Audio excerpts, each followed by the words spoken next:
Well, as we have been reporting, the coronavirus created a challenge for elections across the country.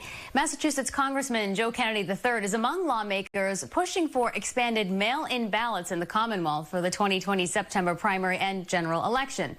I spoke with him today about this push and what he thinks it'll take to pull it off. What are you proposing for here in Massachusetts? I believe that here in Massachusetts, we shouldn't be forcing people to choose between their health and their democracy. And I don't think we have to do that here. I think this state has a long history of leading on civil rights issues, and I think this is a civil rights issue. And so all that I'm suggesting is that we mail them a ballot and that people have the ability to fill it out and mail it back. You can do this from the comfort of your own home, and you don't have to put your health at risk to make sure that your voice is heard. Could it be turned around that quickly? I mean, do we have enough time for a general election to get that process rolling? Yeah, absolutely. No question that at the moment we have enough time. And that's also why I and other advocates are urging that we move on this quickly, because we certainly have time now.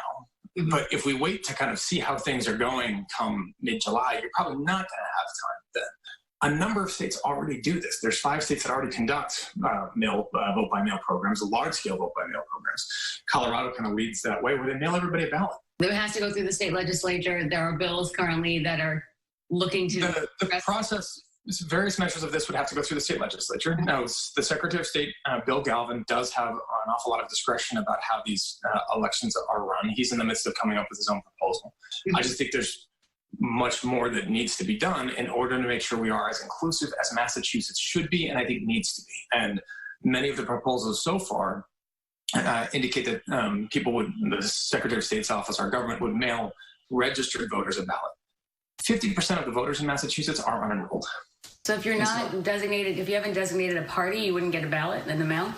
According to the current proposals, you wouldn't get one. And the rationale for that is independents, people who are unenrolled, can walk into a polling location on election day and choose a Democratic ballot or a Republican ballot. And so the concern is that if you vote by mail, the Secretary's office wouldn't know which ballot to send. But I can see this being an interesting debate in the State House, as they usually are. Yes, agreed. The big point there, though, is it's 50% of the registered voters in Massachusetts are unenrolled. So this isn't like, you're saying, oh, it's 5%, and the logistical concerns around this are going to drive the conversation. It's 50%. Right. That's a big number to try to just say, hey, we're going to cut these folks out.